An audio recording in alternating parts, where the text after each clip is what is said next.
The silence of Earth. The wind whispered through the skeletal remains of skyscrapers, where vines crawled up concrete like nature's slow revenge. Streetlights blinked in vain, trying to cast light on a world that no longer needed it. Once bustling cities now stood still, frozen in time, buried in silence. He walked alone, clad in weathered fabric and a hood drawn low over his face. The figure moved through the ruins like a shadow. His name was Sol, not a name given by birth, but one he chose after studying a planet that worshipped its sun. He wasn't human, though he looked close enough. 2 eyes, 1 heart, a body molded to blend in with those who once ruled here. But there was no one left to fool. Sol wandered through an abandoned plaza, where rusting bicycles leaned against fallen benches. He paused near a shattered display screen still flickering with a faded headline. Final evacuation effort underway. Dust rose with every step. He crouched and picked up a cracked toy soldier, its face worn blank. He turned it in his palm, puzzled by the object's meaning, and the tiny hand that must have once held it tight. The silence of Earth was not just the absence of noise. It was the absence of presence. A planet haunted not by ghosts, but by memory. Sol's mission had been simple. Observe, collect, report. His species believed Earth might be a threat, or a lesson, but he arrived late. Too late. The skies were clear, the oceans calm, the cities intact. And yet, not a single heartbeat echoed in the vastness. He activated his recorder. His voice, calm and measured, spoke into the static. Subject: Earth. Observation Day 49. Status: total extinction confirmed. No biological signatures. Atmosphere stable. Decay slow. Emotional imprint high. He wandered into a nearby bookstore, its shelves still upright, its titles whispering forgotten wisdom. He traced a finger over one spine. The human condition. He opened it to a random page. A sentence jumped out. We are defined not by how long we live, but by what we leave behind. Sol closed the book slowly. Outside, the sky darkened into twilight. He climbed onto a rooftop and sat in silence, watching the sun sink beneath the ruins. Its light touched everything with gold. Even the broken, the abandoned, the lost. He didn't know what loneliness felt like. Not truly. His kind had no word for it. But as stars bled into the sky, and darkness settled once more over Earth, Sol felt something stir in the part of him he didn't fully understand. He looked out across the city and whispered, "Is anyone still here?" A light blinked. Faint, distant, then gone. Sol stood, heart quickened. Not by logic, but by instinct. For the first time since arriving, he felt something beyond duty. Echoes of the past. The blinking light haunted Sol through the night.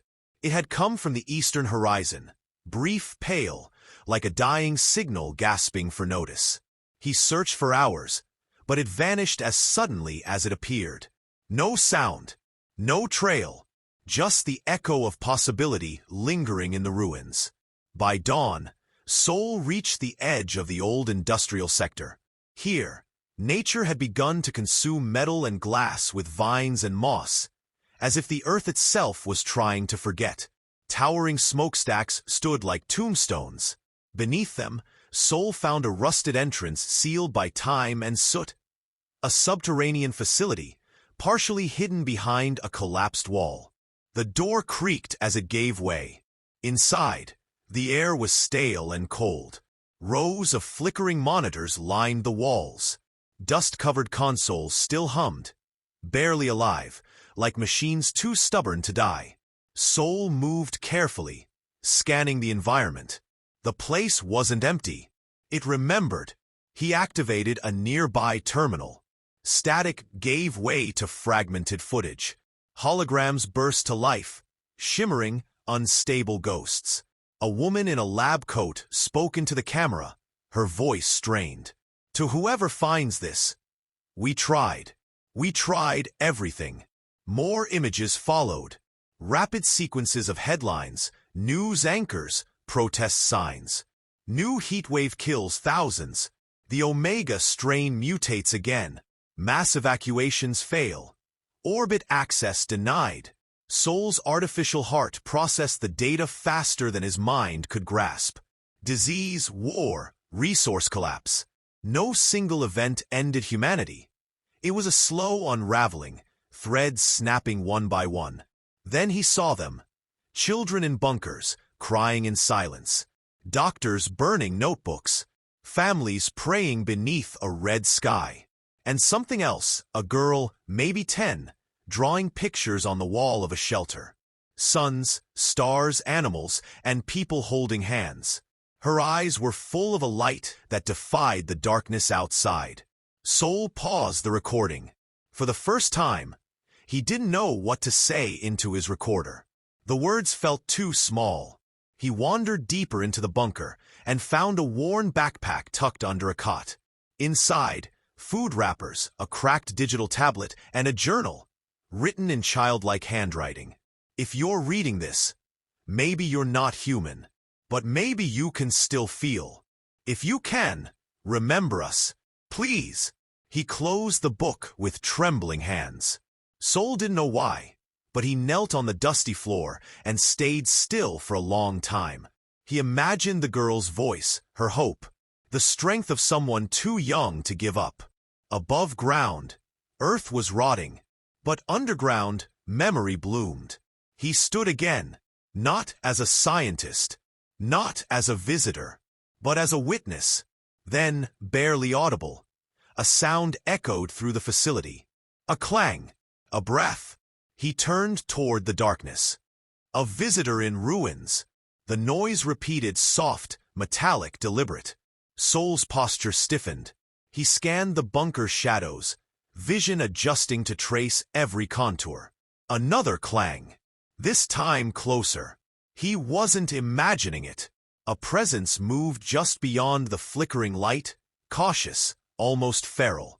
Sol reached into his satchel and slowly pulled out a glow capsule, cracked it open, and tossed it across the room. The blue light bounced, rolled, then stopped at the edge of a pile of rubble. Two eyes blinked back at him.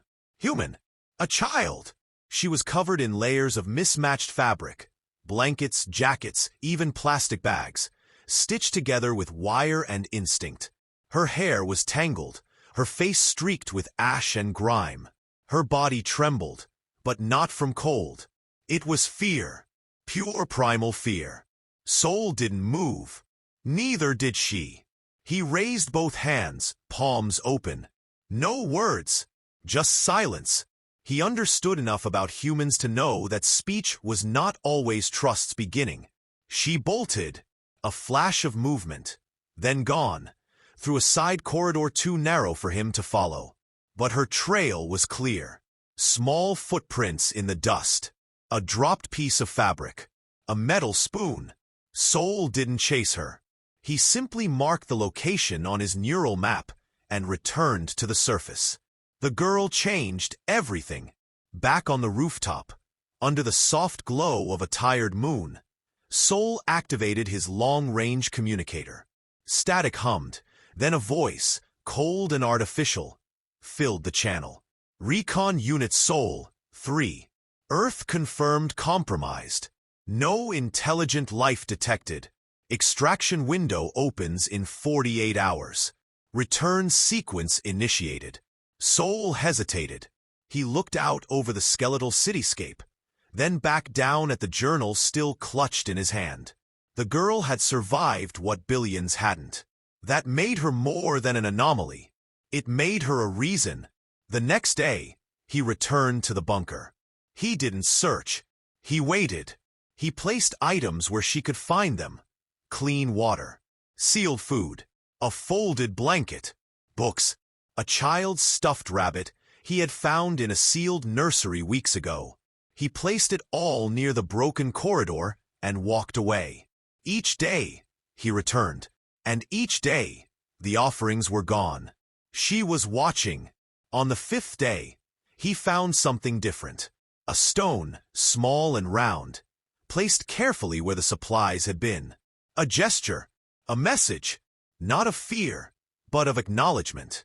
The girl was still silent, but no longer invisible. Sol didn't record the moment. He just sat, knees to his chest, staring at the stone in his hand. A war raged inside him now, between duty and something else. Something he wasn't programmed to feel. Not fear, not awe, attachment, the choice. The sky groaned. Above the city, hidden by clouds and time, the extraction vessel sliced into orbit, silent, silver, and soulless. A blinking indicator on Sol's wrist counted down the minutes. 1 hour, 23 minutes, and 16 seconds. Less than 2 hours.